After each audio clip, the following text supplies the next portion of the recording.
Guys, what's happening? My name's Alvin Lapitan. I'm a local mortgage and real estate specialist and the owner of the Iron Asylum Gym here in Virginia Beach.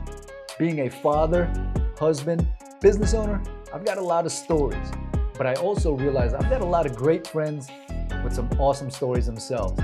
So that's why Business and Barbells was started. We're here to talk about their specialties and talk about how fitness and lifting might tie into business. So stay tuned, drop a comment, check it out. Guys, Michael and I have had very similar but different lives. Similar in the love and passion for real estate and our love for our families and love for fitness. So it was only natural for him to be the inaugural guest for our launch. When he's not eating all the Cinnamon Toast Crunch in the world, Michael is one of the area's highest producing realtors and has been in the business since 2014. He has won the Hampton Roads Realtors Association's highest annual award every year for the past 5 years, the coveted Diamond. The threshold for this award is that you have to have closed 93 plus units or had a gross commission income of $450,000 or more. This is no easy feat, but he smashed these numbers with over $80 million in volume and 298 closed units for 2020. Currently, he's been laser focused on obtaining more rentals and over the last couple of years has acquired 22 doors with 7 more currently under contract. With a current market value of almost $4 million in property, not only is he selling the American dream, he buys into it. We'll also talk a little bit about the work and life balance and some of his other goals. So without further ado, Mr. Michael Daugherty. What an intro. What do you guys think?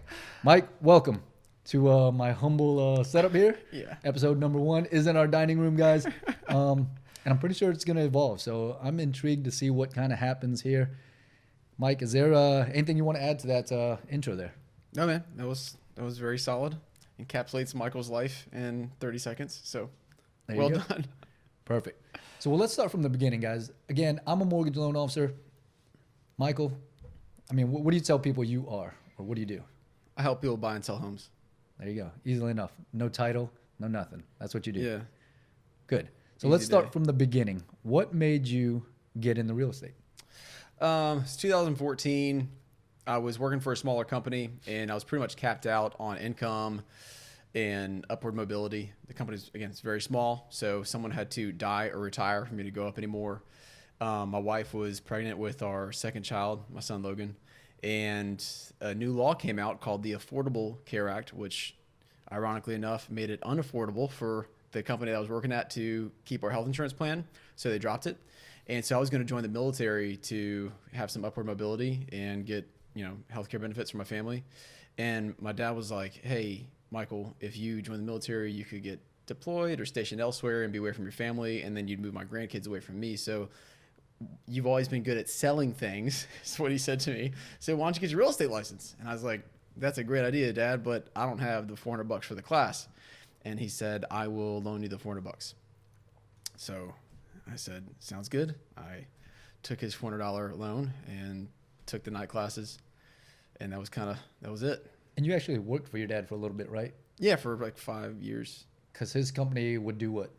We maintain foreclosed homes for banks. So when someone gets foreclosed on, the bank has the right to maintain that asset. If the property's abandoned or someone stayed there well past when they were paying, the bank hires a management company to maintain that asset. That management company subs it out to a local, smaller, like maintenance company, which is what we were. And so I would go change locks, cut grass, clean out houses that were totally trashed, clean out bathrooms that had been used for like 6 months with no running water.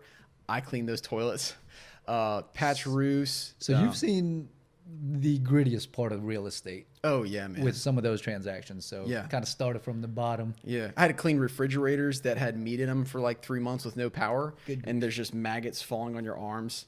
And you're wondering, why don't they just throw the fridge away? No one wants to use this, but they want us to clean it. So we did. So your dad, did he actually loan you the $400 or give it to you?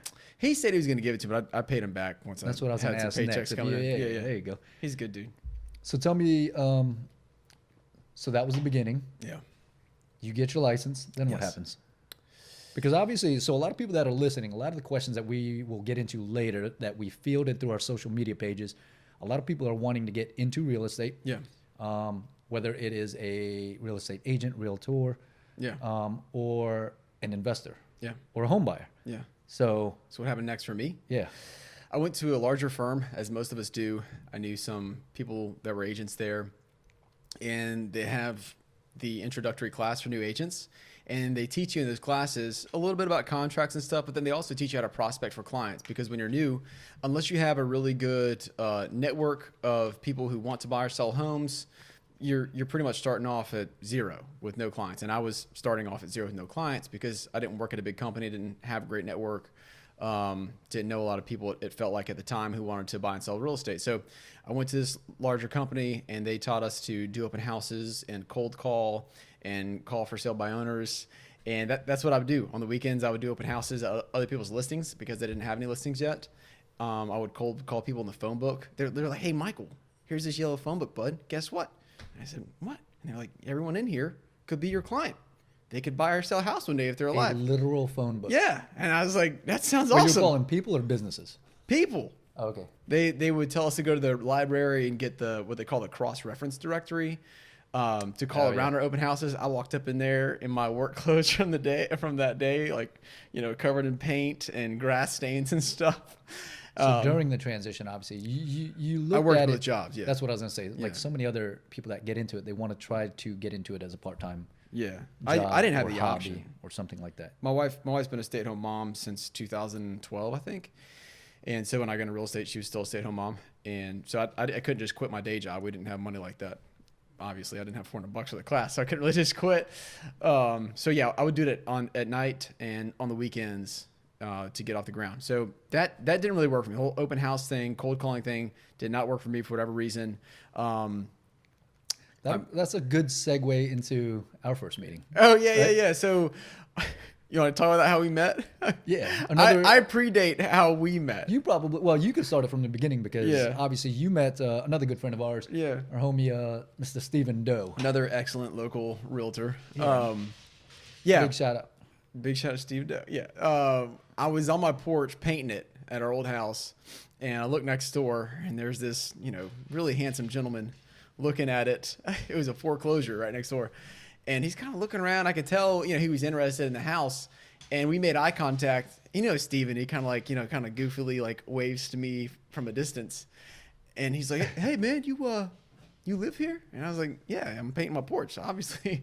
I didn't say that. I was like, yeah. And he asked me some questions about the house. And I said, turns out, man, I'm in real estate. I'd love to help you guys buy it. And he was getting into investing with you and y'all's friend, Paul Van. And he said, hey, I want you to meet my other partners. And so he set up a meeting with you and Paul. Paul couldn't make it. And so I met up with you and Steven at Bahama Breeze at Pembroke Mall in Virginia Beach. Are you sure it wasn't Cheeseburgers in Paradise? I'm positive it's not Bahama Cheeseburger Breeze, Paradise. that's right. Shout out Pembroke Mall. And yeah, so we talked about you guys' desire to flip homes essentially. And then Mr. Smooth Talking Alvin Lapitan over here was like, hey, man, who are you using to do your buyers pre-approvals? And I was like, it's a great question, Alvin. I don't have any buyers. But if I did, I imagine I'd use the guy in the office that we've been told to use or been asked to use, And you said, well, we should talk about that. And I said, cool. Well, we can talk about it. I guess we just talked about it. I'll send you buyers, whatever, man. And that's kind of how we hit it off. So kind of clarifying this point. At that point, you were in business for how long? Oh, like 2 months, if that. A couple months, yeah. And then I think And Alvin might have reached been a down couple. and picked up a minnow, and nobody else. Now all the loan offers come calling. Oh, Michael, now I'd do love they? to work with you, Michael. I can imagine. I'm like, man, Alvin's there from day one. we saw a little twinkle in his eye and kind of knew this guy could be something. Maybe. But no, so from humble beginnings, it's pretty cool, man, to kind of see the journey and everything like that. So at that point, you hadn't even closed a single deal. I think No. several months invested into this business. Yeah. Probably feeling the heat like so many other people do. Like, Yeah. oh my God, what am I going to do? I wasted $400. This Using my isn't for credit me. card for realtor dues and licensing fees and all that. Yeah, it got, you said feeling the heat, definitely. Yeah. So what happened? Something happened to where you had switched firms. Yeah, so my day job, again, with the foreclosure, I kept seeing this name on all these signs, Jonathan Melvin. I was like, that is a weird name. It's like two first names, and usually that sounds like super cool. Like a celebrity name, like two first names. But Jonathan Melvin did not sound cool. It's just like, that's a weird name. And yeah, I saw it over and over again. It seemed like every house I'd go up to for a foreclosure, this guy's name was on there.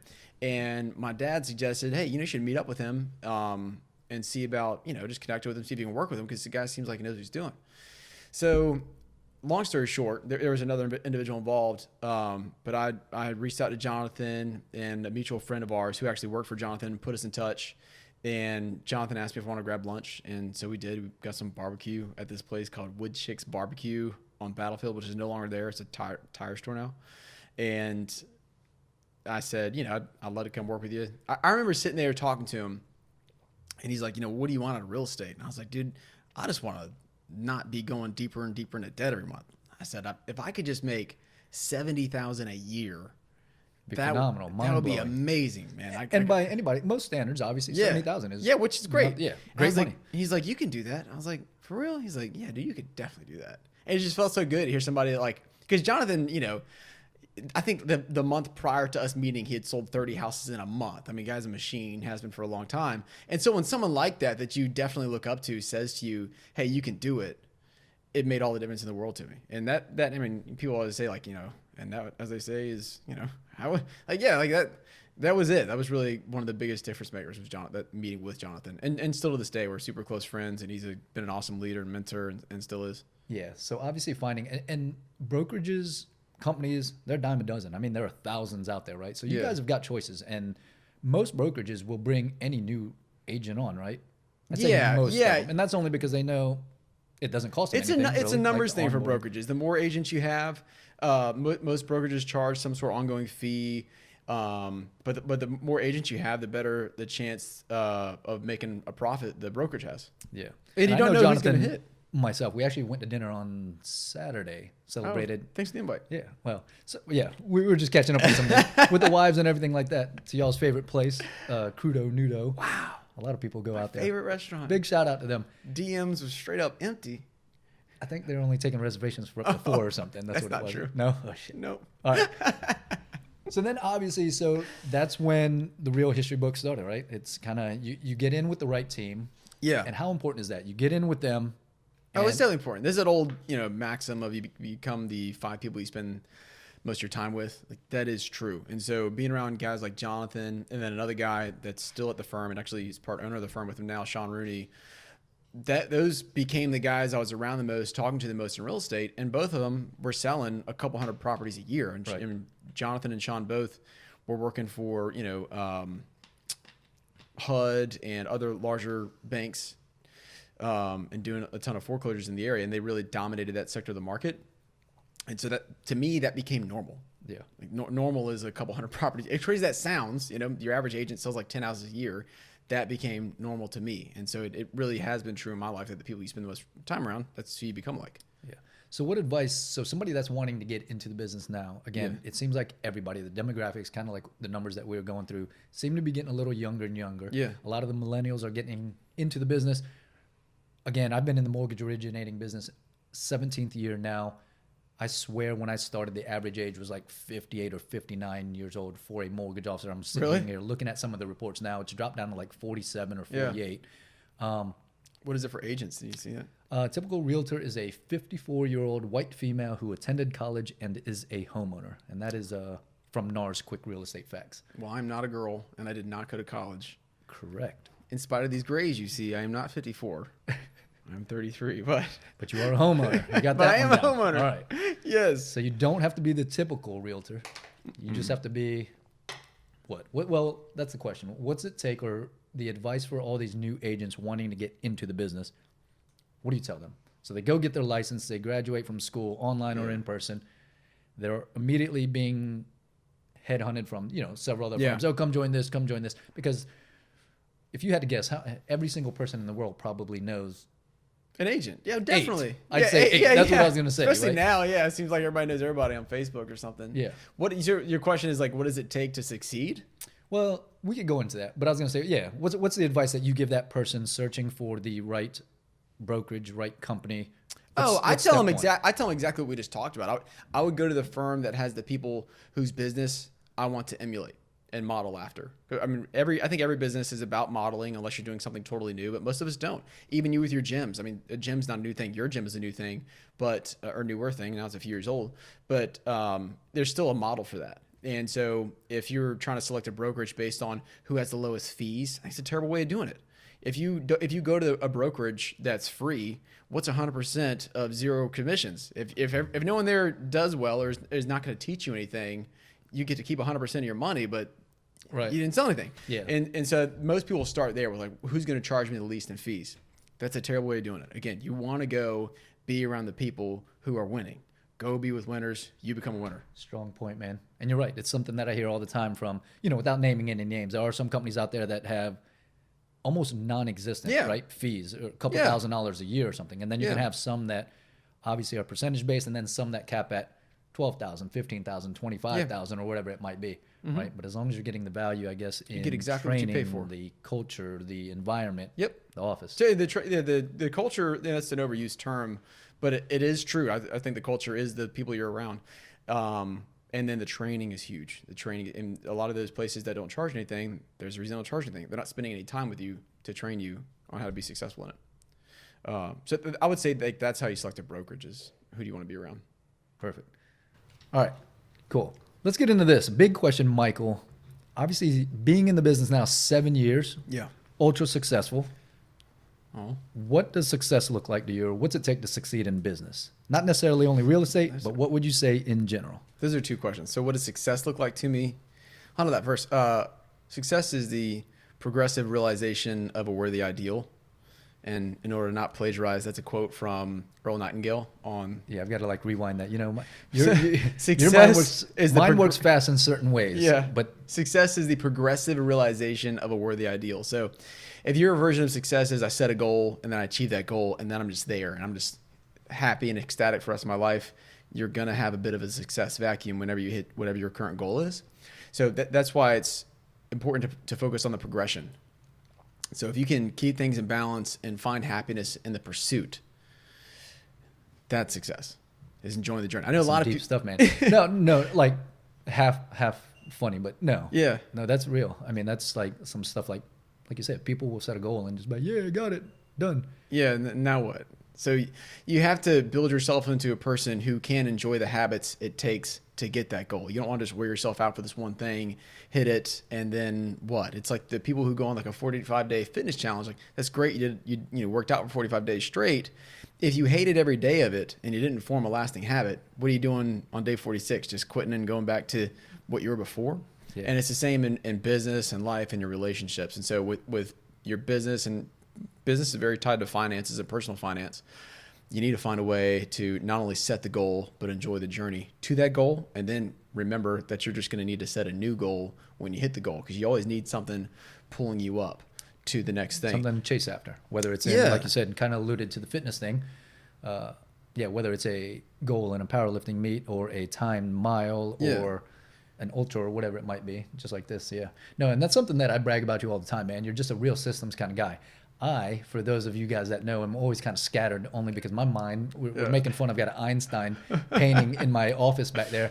And that is literally how my mind's always working. It's like too much, and I can never really slow down and really systematically chase something. Yeah. Yeah. And it's something that I'm kind of learning. But after 41, almost 42 years, I'm like, my broken systems work. So sometimes yes, they do. I don't know. Well, I was just to piggyback on that. There's a quote from Jim Rohn, and I think he was quoting one of his mentors, but he always said, "Become a millionaire for what it will make of you." It's not the $1 million, and it's the same thing with any goal. It's not the thing, it's not the Super Bowl ring or whatever. It's the person you become along the way to that. Yeah. That's the real joy. That's the real gift. Man, that's a whole different other conversation I just recently had with somebody. It's where it's kind of weird. So many people feel like when you become successful, you become a different person. Well, you do, but in my thought, it's you become a better person. Hopefully, yeah. So many other people think that money changes people to become a it's that not so good person. It's that Pusha T quote where they say money changes you. That's how we know money ain't you. Yeah. If it makes you a bad person, then maybe we're supposed to have all that. It's to bring out the good. That's right. And I do think that more successful people like to do more good with their stuff. Definitely. Whether it's be a giver, charities man. or just be a good person or, whatever it might be. So succeeding in business. Yeah. What does it take? Yeah. So a lot of people will tell you need to have the right why, and that's Very true. For me, my why was support my family and increasing their quality of life and being able to get us out of debt and affording health care. But I would say at the root of the right why, there has to be belief. And whatever you believe is really what you see come to fruition in your life. And not in like a weird, like, The Secret way. I don't know if everybody's ever heard of that book, or I think it's a movie too. But really, what do you believe about yourself and what you're capable of? Because you can set all the goals you want to, but if you don't believe that you're capable of achieving them or becoming the person that can achieve them, you just won't get there. And to take that back even further, usually we believe the things we're told about ourselves. And sometimes we're told good things about ourselves, and sometimes we're told bad things about ourselves. For me, my mom, I don't know who told her to, if it just came to her naturally because she's a loving person, but she always made me feel like I could do anything. And that sounds, shout out. Yeah. And that may sound cheesy, but it's the truth. It's the truth. And so I took that with me, and, I wasn't successful really at all at anything before real estate. I was never, the first kid picked in PE. I wasn't. I was like the last kid. I was kind of chubby and slow. Not college, chubby and slow in high school. And junior high, I wasn't Mr. Prom king guy. None of that. But in the back of my mind, there was always that thing that, my mom believed in me. And when I got in real estate, I just knew, like, this was it. This was my chance. This was clicking. I was going to make it. And I would really credit that to my mom. So I would say you need the right why, but underneath that why, you need to believe that you can do it. That's awesome, man. Inspiration from your mom. I mean, that's yeah. That's just so great. And I know your mom. She's always so great. Even for me, man, like something that I never really tell you, but when people creep on pages, it's like I see your mom comment on them. Yeah. And they are always so loving and supportive comments. Yeah. So all of us don't have all phenomenal moms. Mine's phenomenal as well. Yeah. But if you don't, then kind of like what you said earlier, get around those people that are going to support you. Yeah. That 5. Yeah. And you can change. Like if you didn't have people say good things or tell you good things when you were a kid, I'm sorry, that is terrible, but you can change what you believe about yourself. You don't have to believe what someone else said. Yes. Just had another similar conversation with a buddy of mine, 44 years old. And I'm like, you've got 36 more years. Yeah. It's not too late to change, right? Yeah. Don't live the next 36 crappy. Yeah. Or upset or mad. Yeah. Make that change. Mm-hmm. So, Mike, one of the things that I know, being pretty much self-employed, commissioned, nonstop, working around the clock kind of deal. Yeah. It is a grind that a lot of people don't understand, right? Mm-hmm. Like evenings, weekends, like Fridays, they exist, but it's almost the same as a Saturday or a Tuesday to many of us. How do you find the balance of life, work? I mean, let me ask this. How much do you work a week? That is a hard question to answer because I don't track it. And maybe I should. There are people that say you should track it. If I had to estimate now, it's probably around 50 hours, maybe 45, but that is down considerably. When you first start out, I was working every second I could. We didn't really have an option. People talk about a work-life balance. You want to be able to go take your family on vacation and do things. Bro, we were broke. We couldn't afford a vacation. You got to get out there and do it. Going out to eat was a real conversation about, we're going to go to Mexican, get some burritos, or we're going to pay our mortgage this month. In the beginning, I was just working all the time. And then over the years, if you're smart with your money and budget and finance and invest in assets, then you start to get some flexibility in your schedule, and then you start to have a choice of when you want to work, because you can hopefully hire great talent to help support you, and that raises the client experience, and then it also gives you some of your time back. So in years past, if you had asked me that, I'd have right off the cuff, I would have said 60 hours, 70 hours a week. But now it's probably between 45 and 50 on average. Good. It's great to see that. And obviously, that's the same question I get all the time too. Yeah. Obviously with both businesses, the gyms. And I can say that I probably put in 20 hours a week at the gyms right now because a lot going on, and then about 30 to 40 hours. And that's not the brag, it's one of those always, those that say they work nonstop, it's good and bad, right? Shows you the work ethic. But at some point, kind of like you said, you find that balance, get the systems in place, get the right team members. Yeah. Well, I would say if someone's working all the time, they're never really working at their full potential. There's a rest-run cycle to things. There's a reason, football games are 3 hours long instead of 8 hours long. Like, you have prime time and then not. And if you're never really fully rested, you're never really fully working. Good points. I would say overall, someone I really look up to, he's in the mortgage industry, and I asked him, I said, how many hours a week do you work? and he's older. And he said, pretty much if I'm awake, I'm connected to work. And that's true for us too. I mean, I probably have a few text messages I'm going to respond to when we're done here today. And so it's hard. That's why one of the reasons it's hard for me to say I work exactly this much. Yeah. But there are times when I'm just not looking at my phone right now because I'm out to dinner with my wife, or I'm taking my daughter or my son to softball or baseball, or I'm reading a book, or I'm, at the gym. There are times when I'm just not touching the phone, and there's other times, well, I'll touch it real quick and catch up on things, and I'll get back to what I'm doing. So it's probably in that range now. I will tell you that it feels like I'm working lower, but at a much higher level of effectiveness and skill than I was in years past. Yeah. And that's so important, finding that like efficiency, right? Yeah. And again, the people around you. But no, we were just talking a little bit off camera as well, guys. Again, you've got 2 kids. They're doing, what'd you say, softball? Yeah. Emma's doing softball, Logan's doing baseball. And then you've got 2 dogs. Yeah. A puppy. Yeah. Which is kind of crazy. And then you play drums for your church on Sundays. Yeah. And you close 298 houses a year. Yeah. So for those that say You they can can't have get both, that man. balance, you just Yeah. got to figure it out. But also, And married. You forgot I'm married. I've been married to the same girl since I was 19. there you go. Yeah. High school sweetheart. Yeah. So the other aspect of it, when's your day start? I wake up at 4 a.m. There you go. That's something that a lot of you guys listening Yeah. are going to have issues with. Yeah. But you want it, right? Everybody wants to be a millionaire. Everybody wants to be successful. Yeah. Everybody. Yeah. I'm not saying you have to wake up at 4 a.m. There's tons of successful people out there that wake up 6 a.m., 9 a.m., Yeah. whatever it might be. You find To each their own, yeah. Yeah. You find what works for you. I read a book a few years ago called The Miracle Morning. They had a bunch of different iterations of that book. I read the one that was The Miracle Morning for real estate agents. And it was profound. I mean, it wasn't a very deep book. It's kind of like in a fable format where they wrap a principle in a story. But the principle is really like a lot of the successful people you know and look up to have really solid morning routines. And if you start earlier, you have a better chance of getting the things done that are most important to you without interruption, because most people aren't awake at that time. So I wake up at 4, go downstairs, make my coffee, then I head to the gym, the Iron Asylum, best gym in the 757, right? Shout out. Major sponsor here, guys. for Alvin. And then I get home during the summertime. My kids are still asleep, and I'm still the only one awake when I get home from the gym. So I'll finish up my reading, and I like to write out my goals every morning, and then plan out my day for work right then. Now I get home from the gym. Obviously, the kids are awake and Lauren's awake, and so I help them get out the door for school. And then I finish the reading that I do every morning and write out my goals. I like to practice music a little bit in the morning for a half hour. Right now I'm working on guitar. That's like my favorite thing to do. And then again, plan out the day for work, kind of get a game plan together, a little blueprint of what we're going to do. And of course, not every day goes exactly to plan with the work blueprint.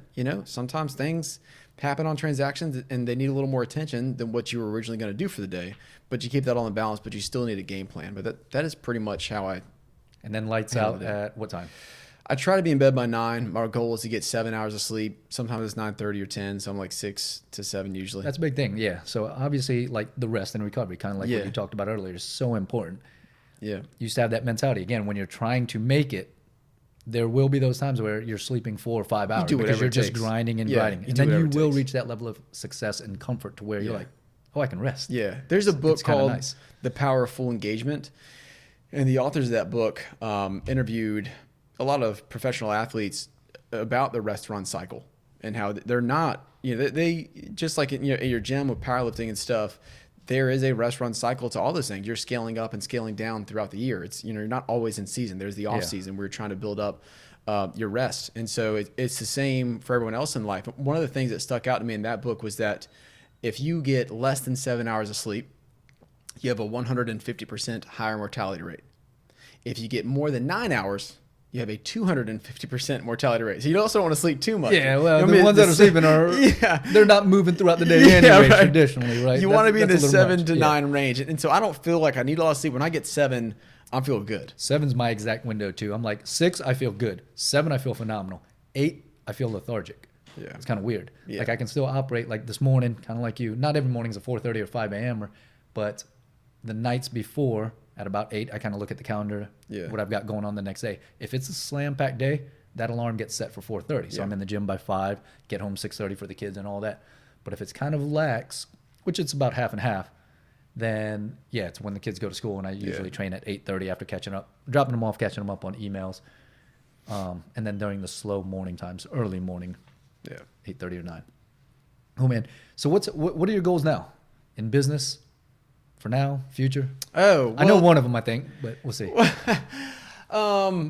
My wife's dad, so my father-in-law is in a home for people with brain damage. He's a ward of the state of Virginia, and he's just outside Boston in a place that, we don't really love the care there. And so we hire extra care right now to help him out, but my wife would really like him to be closer. So I started buying rental properties to create more income to be able to afford the kind of facility that would really suit his needs better. And so I always set a goal, then I work backwards to what I have to do to get there. And the equation that I came up with was that I need about 40 doors to finance him being where we want him to be. And once I started buying real estate, I found out, once you get into a rhythm with it, just like anything else, it ain't that hard. And so I was like, it's way better than 40 doors. I want 100. So, and that's what I was going to say. I knew a goal was to get to 100 doors, and you're getting there pretty quick. And to kind of recap, guys, those that aren't, we're using the term doors because, well, in real estate, that just means an actual door, a rental of unit. Ownership, right? Yeah. And we say doors as opposed to houses because you've got a strong focus on multifamily houses. Properties, yeah. Yeah, so a quadplex has 4 doors, even though it's one structure typically. And you can buy that on one loan, one 30-year fixed rate loan for 4 doors. Correct. That is a beautiful thing I just said. You should listen to that again. You can buy 4 doors on one 30-year fixed rate loan. Yeah.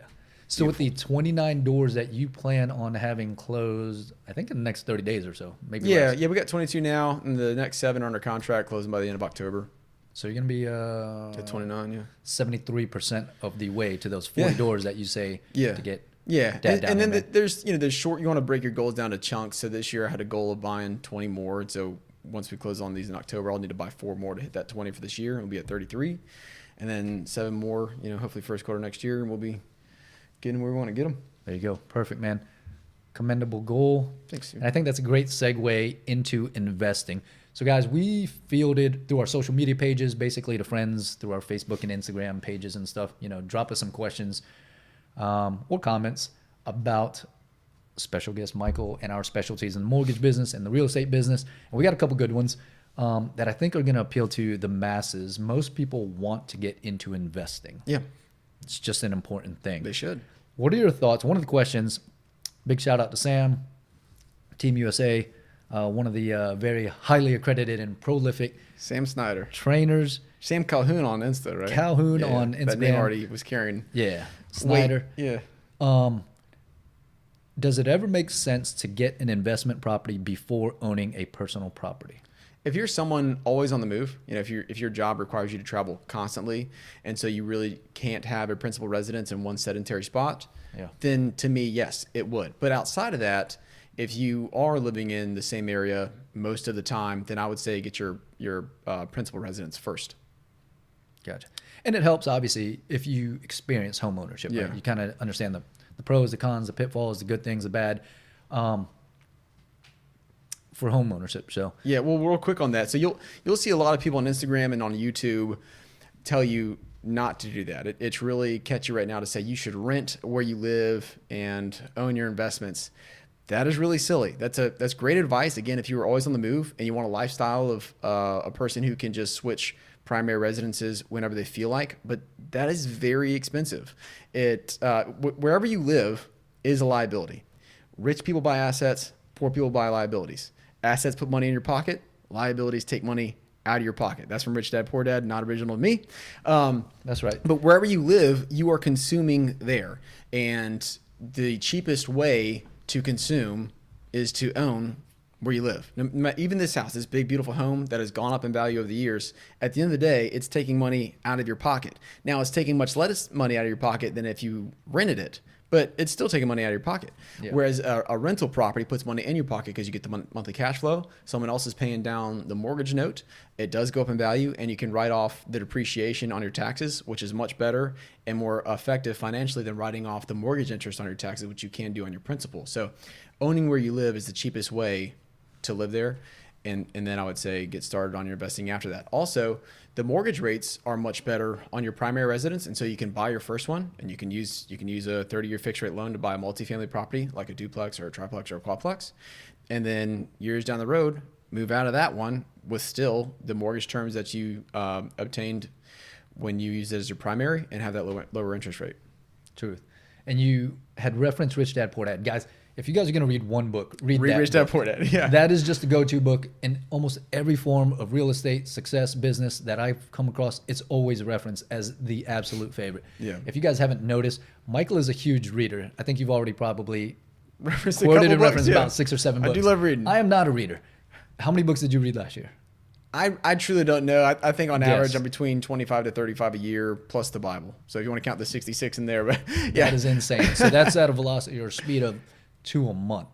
Yeah. 1 or 2 a month. call I'm it. probably usually moving through 3, and then I read the Bible continuously alongside that. Just to give you the other side of that coin, guys. Again, I am not a reader. I cannot comprehend reading words and maintain it in my mind. Yeah. So it helps with audiobooks. Yeah, you like Strong audio proponent. podcasts, right? Yeah, absolutely. And then I was going to say the other thing for those that are wanting to get into investing is Bigger Pockets. Probably one of Great the largest, podcast.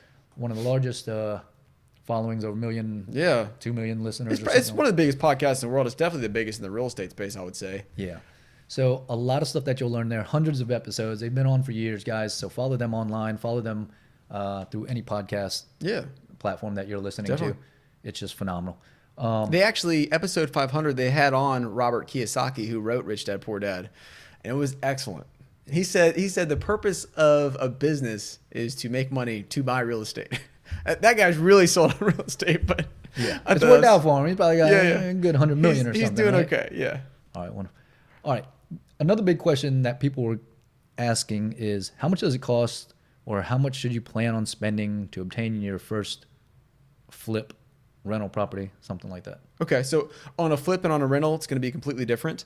And then for either one of those, it's price dependent. So if you are buying a flip, a lot of times the reason why someone is willing to sell you a house at a discounted rate is because it's in distress. And so it needs a lot of repairs. And because it needs a lot of repairs, it won't qualify for a normal loan from someone like yourself, who's a great loan officer, by the way, and I've used many, many times, and will again. But Alvin can't loan on a house that has a ton of roof leaks and broken windows and missing appliances and peeling paint. So you either need cash to buy that property, or you need a different type of loan from a local bank, who's usually the person to go to for that, or you need a money partner who maybe they've done really well in their career, they have extra money they want to invest, they are already maxed out on their IRA or 401k or whatever, and so they're looking for other things to invest in. If you can prove to them that you're competent in flipping, then maybe they will be willing to partner with you, but obviously you have to get some of the profits. For rental properties, you can find something that Alvin would loan on, and he's done it many times for me. In those cases, if you're buying a single family property, usually at the very minimum, you need 15% to put down if you're not going to live there. If you put 20% down, feel free to jump in and correct me if I say something wrong because you're the expert on this. But if you put 20% down, you can forego the private mortgage insurance, and your interest rate is going to be better than a 15% loan. And then further on up, if you put 25% down, again, no mortgage interest, no mortgage insurance, and an even better interest rate than on the 20%. So on the ones that we've done, that's the route I've gone is 25% down, but you can go as low as 15%. Now, if you are really, really new and you don't own a primary residence yet, that'd be the best way to get into your first rental. That's exactly what I was going to say. With the intent. If you're a VA buyer, you can get in for nothing down. Literally, you can get a no money down loan. You can do VHDA programs. But if you're not military, or maybe you don't qualify for a VHDA grant, you can put 5% down just to get into your first property. That's a great way to do it. That's how we got our first. We didn't intend to do that. We bought our first property in 2010, put 3.5% down on an FHA loan. And then when we moved 6 years later, we kept it because there wasn't enough equity there to sell it and make any money. And we rented it out. The rent on that has appreciated every year at about 5%. At the same time, the person living there has paid down our mortgage. Beautiful. And that's what I tell everybody. I mean, the most simple roadmap is buy your own place. Yes. Live in it. Make sure it's a good deal, right? So you've got to have a good realtor partner like yourself. Yeah. Make sure it cash flows. Patting each other. Yeah. On the back. And then with the plan and the idea that, hey, after a year, I might want to rent this out. Doesn't make sense. Yeah. You buy that one, you can immediately go ahead and start renting it out. How does it make sense in your opinion? Well, if it makes sense is what I was saying. Yeah, well, yeah, in the sense that like what could they look out for? Like, good market areas, right? You get your analysis of the potential cash flow. Yes. Versus your mortgage payment. Yes. And when we talk cash flow, guys, obviously the expenses of your mortgage, your escrow, which is your taxes and insurance, and any potential property maintenance fees or property manager fees. Yeah. And then I myself always say, allocate about another 10% or so for maintenance annually. That's good. Right? So even if you could break even, in my eyes, that's an okay to good deal. Yeah. They're not all going to be home runs where you're cash flowing $800 or $1,000 per unit. I think if I had to guess, I'd love to cash flow that much per unit. That's what I'm saying. I think most people get into it and they might cash flow like $200 or $300. It depends. My goal is I try to stick to at least $500. As you're talking about, you have maintenance that comes up. Your biggest expense is tenant turnover. When a tenant moves out, you may have to paint the place, put new carpet in, but there's usually a little bit of span of time there where no one's paying rent because they're not living there. And so you need a budget for that. And then you have other stuff that comes up with smaller maintenance items. But that cash flow really is your best defense against having to do repairs and stuff. And so if you get a property that you rent out and it just breaks even, you really can't hold that very effectively unless you have a very high paying day job. If you have a very normal income level, I would not buy something that only rents for what I pay for it. I would look for more cash flow than that to protect me financially. And then you want to let that cash flow build up in a reserve state in the bank. So when you do have a vacancy, the mortgage is still getting paid. You don't want to go blow your first few rental checks on cool trinkets at the store. Or, absolutely. Dinner out with friends or whatever. There comes a time for that. It's just not in the first few years. It's, years down the road. Yeah. And kind of back on that roadmap, you do that with the first one, whether it's VA financing 100% down, FHA 3.5% down, or even traditional conventional methods with 3 to 5% down, depending on your particular file. You do that, but you still have to save some money because that next purchase, you're going to need to put down 5% or so because it's going to be your next new primary.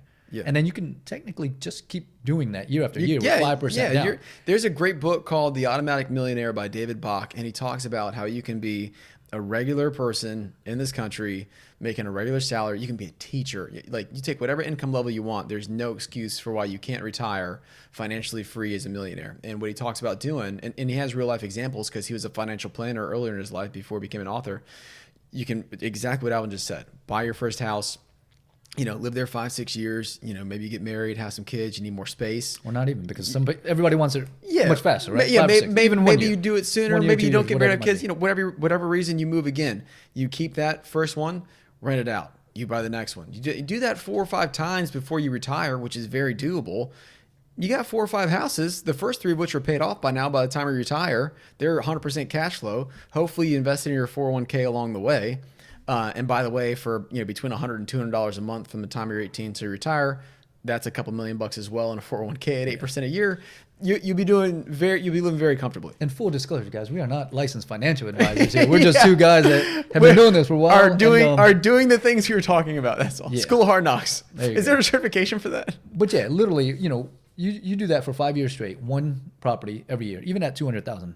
After 5 years, you've got $1 million in real estate in your portfolio. Yeah. You might owe $900,000, $800,000, whatever it is. But somebody else is paying that off for you. That's right. And it's cash flow. That's right. Perfect. All right, next question. Any advice on long distance landlording on your first property, if that's even recommended? I'm not going to say it's recommended or not recommended. There's definitely no right or wrong for all people. For some people, long distance is way too much stress and you should not do it. For some people, it's no stress at all. I think the biggest thing is finding a property manager you really trust.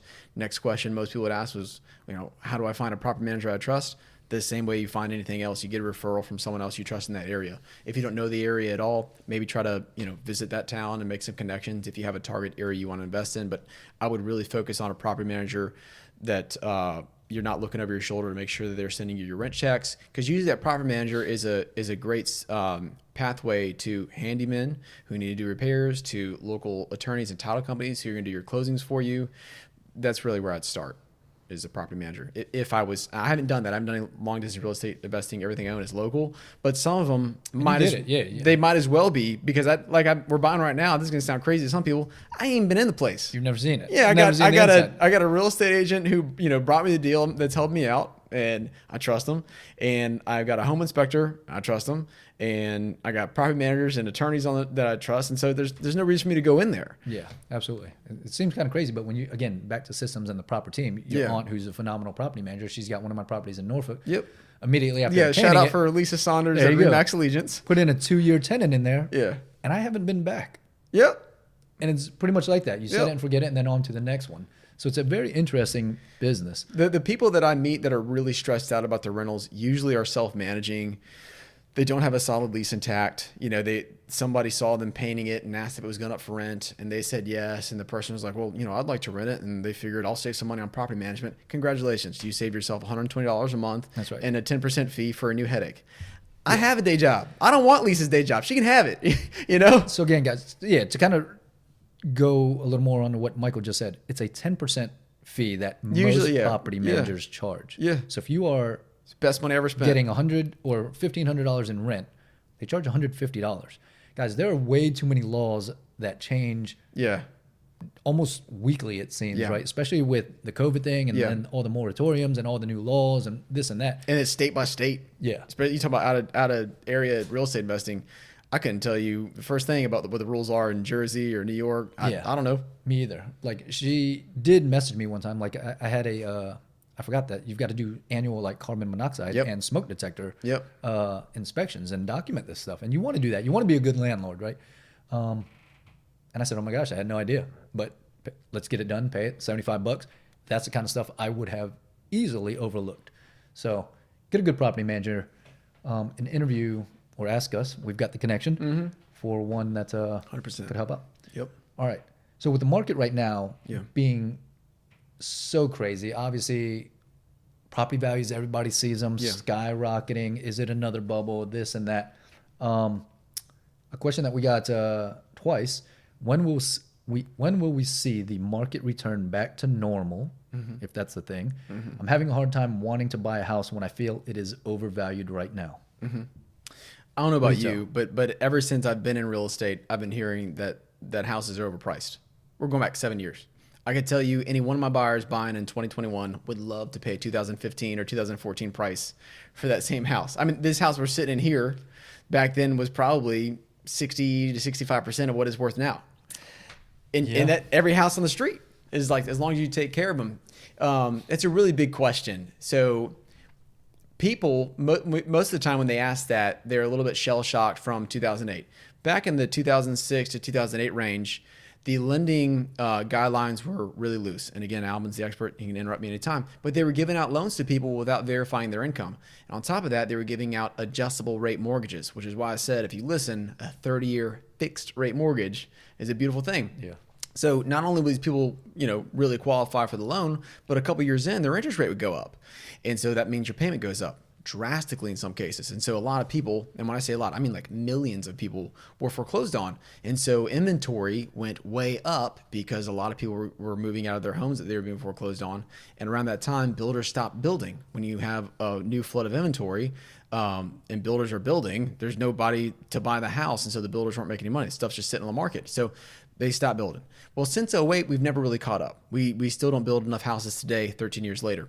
Just to keep up with demand, I have to go back and look this up again. It's been a little while, but the most recent figures I heard, and I believe it was from Lawrence Yun at National Association of Realtors, he's their economist, was we build 1.5 million houses a year. We should be building 3 million just to keep up with new demand. We have a deficit of 5 million. It's kind of insane.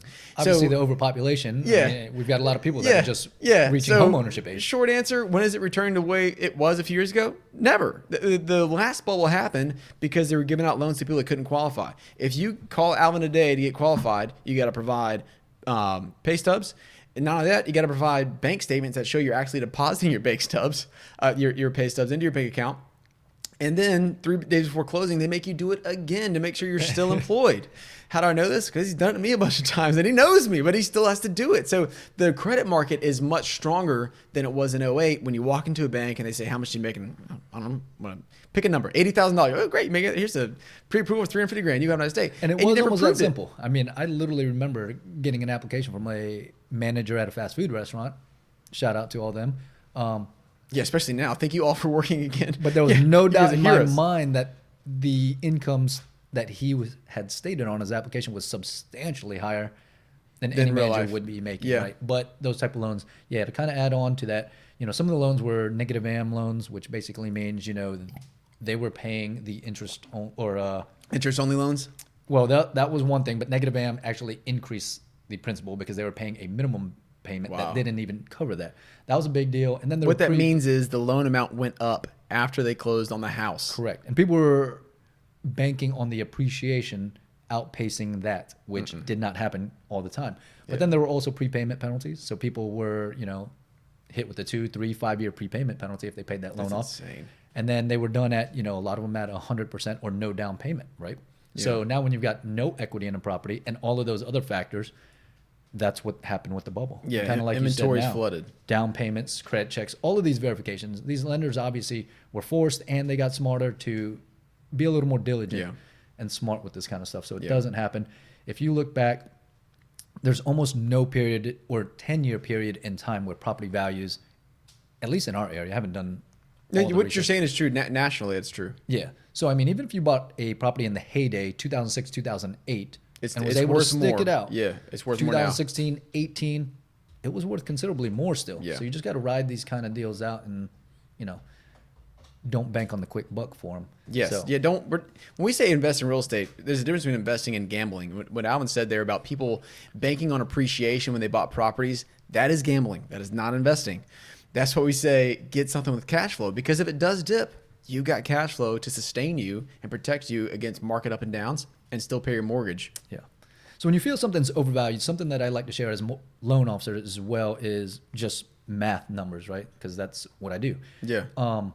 Today's rate market environment is just ridiculous still. It's kind Yeah. of been like this for a couple of years. Everybody's like, rates are going to go up, rates are going to go up. Well, they technically haven't on a large scale, right, over the last couple of years. Yeah. But we're still near, 40-year historic lows overall in the last couple of years. Yeah.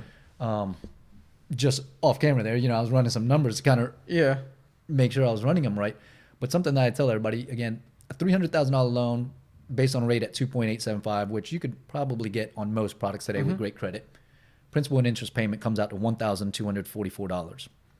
If you wait, say, a year and the rates do go up just 1% to 3.875, which is still historically a phenomenal rate, well, guess what your principal and interest is What is it? on a $265,000 purchase? What? $1,246. Oh, wow. So it's literally, So you can see 35 grand more. What was the difference there? $2 a month. So it's pretty much the same payment. 2.8 to what? 3.875. Oh, wow. And that's $35,000 in purchase power, right? Yeah. So you lose it with the gamble of rates. Are rates going to go up? I don't know. It's a crystal ball kind of deal. I would say definitely one day, yes. Yeah, one day. Everything changes. Change is Anyway. the only constant. It is going to change. We are so spoiled right now with the interest rates. Even at 3.875, that would be a great rate. The average interest rate since 1972 is 8.29%. When my parents were buying houses in the 80s and early 90s, rates were up to 14 to 16%. So we had a buyer that came into our pipeline yesterday that I sent you, and he was asking me about being able to relock in case rates drop, because right now they're at 2.5 or whatever it was for VA, but if it goes down to 2.4, he wants that. And I said, maybe there's a way to do that, but man, you're getting a killer rate either way. Yeah. 2.4, 2.5 is excellent. People in the 80s would have killed somebody for something like that. They'd love to have it. Agreed. So again, the thing there to note is real estate is a longer term investment. Yes. Traditionally. Unless you're doing flips, all investments. obviously flips. Yeah. But flips, there's a difference there too. I really wouldn't call flipping investing. I would say that's a job. I mean, when you buy a flip, and I've done one, when you buy a flip, if you really go in there and flip it, renovate and everything, that's a really hands-on thing. With a rental property, you may have to do some renovations up front, but once I hand it over to my property manager, I'm out. Yeah. I'm done. I know I go buy the next one, but I know I know the most prolific flipper in our area. He's got a huge operation set up. It is not hands-off money. He's got dozens of people that work for him to monitor everything, to fix things, to get things sold. It's a lot. So like flipping is great, and maybe it's for you, maybe not, but there's a distinct difference between owning a rental property, which is a long-term investment, and flipping a property, which becomes a day job for most people that really get into it. Agreed. All right. We're going to try to wrap it up here, guys. I didn't realize we're getting into an hour, which is kind of phenomenal, man. When you get passionate about something, it's easy to talk about Let's it. keep going. But I do really like this question because it kind of goes back into what we were talking about earlier, starting in real estate and all. And this is from our good buddy, Mr. Jason Falcon. Oh, yeah. Wonderful nutritionist. Shout out to Falcon Nutrition. Yeah. They are, they're awesome. Yes, he is. We're going to have him on. Made a big Jason, difference in my life for sure. Yeah. One of these days we're going to get you on here too. Why do so many pursue a career in real estate only to move on to something else within the first few years? What do you do differently that you feel made all the difference? Well, that would go back to the self-belief aspect of it. Like, do you believe you can be successful in it? Because if you really do believe it, you will do what it takes. Like, as far as what I do, I get around people that are successful already, and then I take training all the time. There's a company called Buffini & Company. You can go to buffiniandcompany.com. You can take any of their real estate courses, but that has helped me out a lot. But because I was willing to put in that work, I made it. Not only made it, it's been a really great few years, and, God willing, be another great next decade. But real estate has a really low success rate. I think that's like 98% drop out in the first year or two.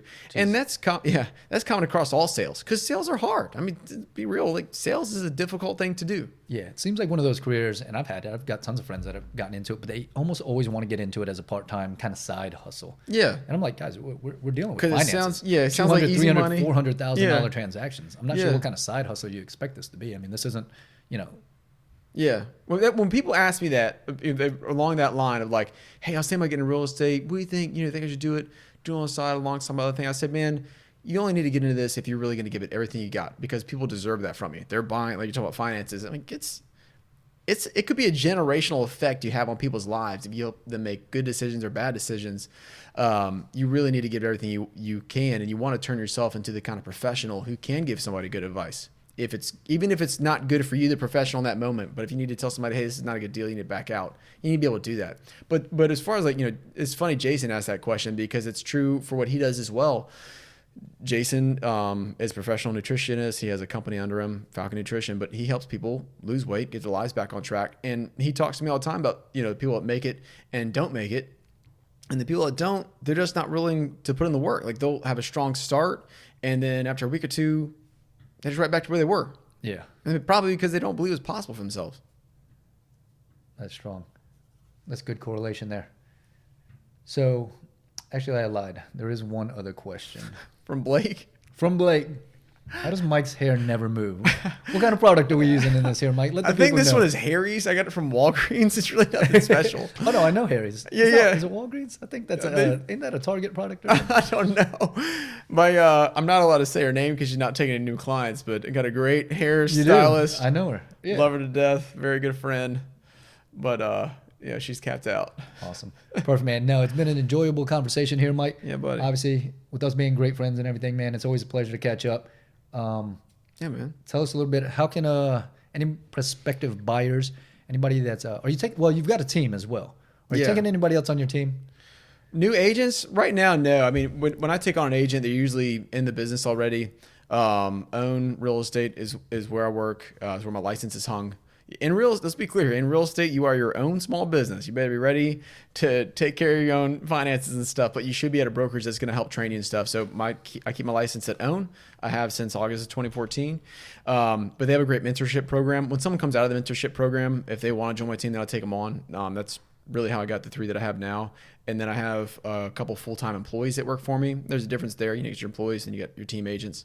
But that's kind of the dynamic where I not only do I supply them with leads, but also supply them with constant mentorship and training and coaching on stuff. But yeah, I'm always taking, you're going to ask, is Michael taking new clients? Definitely. If you want to buy or sell a house in the 757, I'm your guy. Definitely always taking on new clients. Tell us, how can they reach you? Or we'll drop, I guess, we could drop your email, drop your cell phone number. Yeah, it's my real cell phone, yeah. But if they're only listening to the audio, which I just realized. 289-2649. 757-289-2649. I'm on Instagram at late_Mike,